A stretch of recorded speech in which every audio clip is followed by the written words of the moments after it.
5 জন ইয়ারোকে suspend করার নির্দেশ দিল কমিশন এবং এদের বিরুদ্ধে ডিসিপ্লিনারি অ্যাকশন নেওয়ার কথা বলা হয়েছে।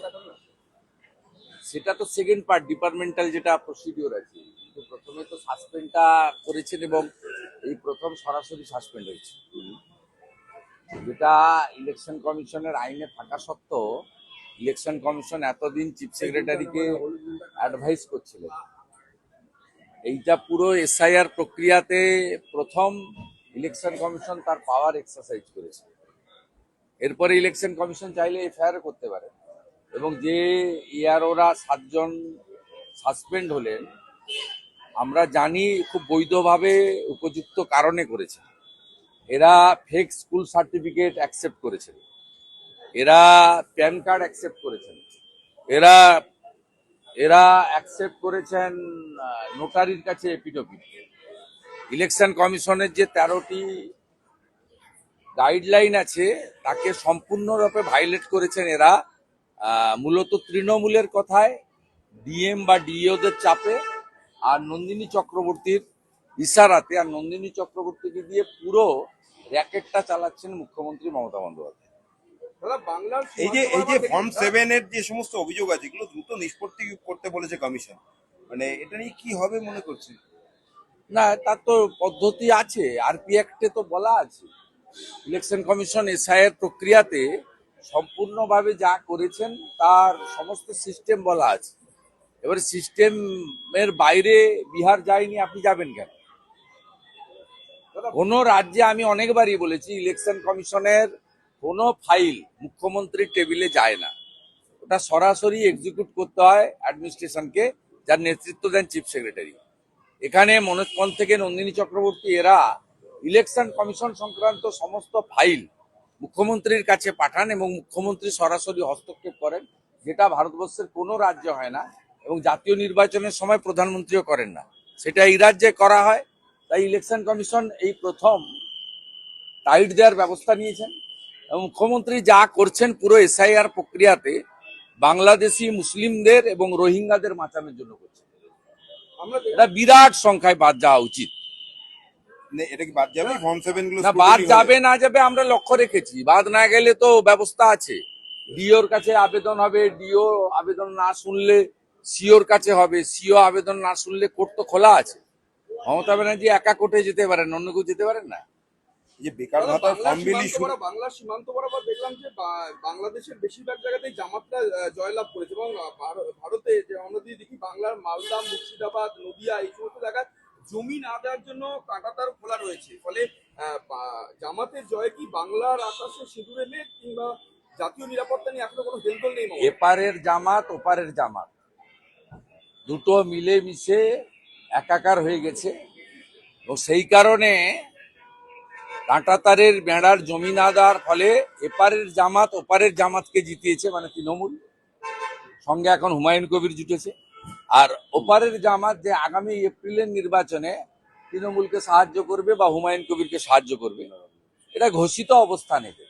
এবং খুব অ্যালার্মিং ভারতীয়দের ক্ষেত্রে এবং বাঙালি হিন্দুদের ক্ষেত্রে। কোচবিহারের সিতাই বর্ডার থেকে শুরু করে আপনার ওখানে আপনার চাপাই নবাবগঞ্জ থেকে দিনাজপুর হয়ে আমাদের হিলি পার্শ্ববর্তী রংপুর থেকে শুরু করে একদম পুরো পেট্রোপল বর্ডার পর্যন্ত এলাকাতে প্রায় 90% আসনে জামাতের লোকেরা জিতেছে, যারা নারীর অধিকার স্বীকার করে না, মহিলারা শিক্ষিত হোক কর্মে যাক স্বীকার করে না, যারা বোরখাতে মহিলাদেরকে ঢেকে রাখতে চায় এবং যারা শরিয়া আইন চালু করতে চায়, সেই লোকেরা জিতেছে। এটা পশ্চিমবঙ্গের ক্ষেত্রে খুব মারাত্মক অ্যালার্মিং।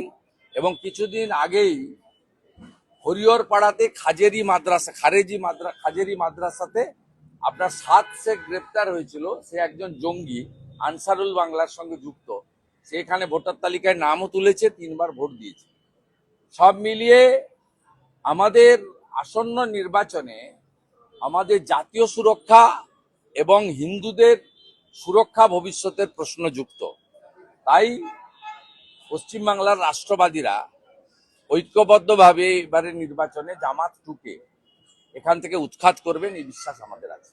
দাদা যুবসাথীর ক্যাম্পে ডাক্তারি পড়ুয়া, সিএ, বিটেক, এদের সমস্ত লাইন এক মহিলা কাঁদতে কাঁদতে বলছেন আমি- ছেলে চাকরি নেই। না আমি আপনাকে বলি, আমি 3 দিন ধরে গত পরশুদিন সল্টলেক বিজেপি অফিস থেকে বলেছিলাম, কালকেও বলেছি, আপনি কেন লাইনে দাঁড় করাচ্ছেন? এখন কোথাও লাইনে দাঁড়াতে নেই, সব অনলাইন হয়ে গেছে, পোর্টাল হয়ে গেছে, কেন লাইনে দাঁড় করাচ্ছেন? এবং লাইনে দাঁড় করিয়ে একটা জিনিস সুবিধা হয়েছে, সেটা হচ্ছে পশ্চিমবাংলার যে বেকারদের ভয়াবহ চিত্র, রবিবার শিব চতুর্দশীর দিন সেখানেও 5-7-8 লক্ষ যুবক যুবতী তারা লাইন দিয়েছেন, বাবা মা লাইন দিয়েছেন, কি ভয়াবহ চিত্র একদিনেই দেখেছেন। এবং আপনারা দেখেছেন কালকে মিডনাইটে বা আজকে সকালে পেয়ে গেছেন যে অনলাইন করে দিয়েছে।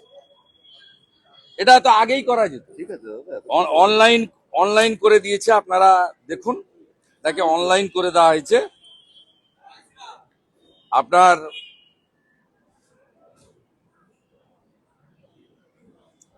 অনলাইন করে দিতে বাধ্য হয়েছে।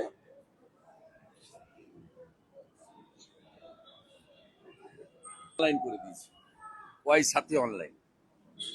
এবং আরো দেখবেন, কালকে একজন আমাদের যুবক বন্ধু পোস্ট করেছে, যাকে আমি রিপোস্ট করেছি এক্ষুনি, সেটাতে সুপ্রতিম চন্দ্র সরকার, যুবসাথী প্রকল্পে আমি নিজেকে এনরোল করাচ্ছি না, আমি আমার কোন রকম তথ্য এই সরকারকে দিতে রাজি নই।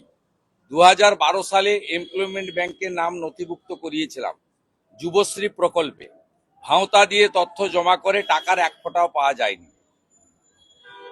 এইটা গ্রাউন্ড রিয়েলিটি। আমি প্রথম দিন থেকে বলছি, 2012-13 অর্থবর্ষের বাজেটে যুব উৎসাহ প্রকল্প লিখেছিলেন ডক্টর অমিত মিত্র। অক্টোবর 2013-তে নেতাজি ইন্ডোরে সরকারি সভায় মুখ্যমন্ত্রী বললেন এটা যুবশ্রী। তিনি বললেন 17 লক্ষ অ্যাপ্লিকেন্ট, 1 লক্ষ লোককে আমি দিলাম এমপ্লয়মেন্ট ব্যাংকে টাকা, আমি পর্যায়ক্রমে দেবো। সেই 2017 সালে এই স্কিমটাকে তুলে দিলেন।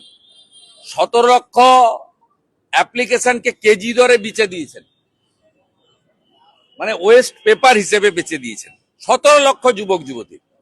আবার এখানে এই ধান্দাটা চালু করলেন। প্রথমে বাজেট বক্তৃতাতে মাননীয় চন্দ্রিমা ভট্টাচার্য বললেন আগস্ট মাস থেকে আমরা দেব। আমরা বললাম আগস্টের ভোট অন অ্যাকাউন্ট নয়, এই vote on account April May June July. আপনার এখতিয়ারেই নেই, 4 মাস পরে পশ্চিমবঙ্গে যে জিতবে তারা পূর্ণাঙ্গ বাজেট দেবে। তখন শুনে মুখ্যমন্ত্রী দেখলেন এত বড় ভুল হয়েছে, তিনি সাংবাদিক সম্মেলন করলেন, করে বললেন 15 তারিখ থেকে, উনার নক্তসত্য জ্ঞান নেই, হিন্দুদের উৎসব ওনার মাথায় থাকে না, কারণ চতুর্দশীর দিন ছিল। তাই বললেন ঠিক আছে 15 থেকে 26 টুল আর চেয়ার পেতে কালকে করব। ভয়াবহ চিত্র দেখেছেন, চাকরি প্রার্থীদের উপরে পুলিশ ডান্ডা মেরেছে, চাঁচলে কিভাবে করেছে দেখেছেন, এবং গাজলে কিভাবে করেছে দেখেছেন। আলটিমেটলি ফাইনালি আবার অনলাইন করেছে। এটা সম্পূর্ণ ভুয়া। বেকার যুবক যুবতীরা এদের ফাঁদে পা দেবেন না, আমার ফ্লাইট রেডি। ऐसा बोला जा रहा है कि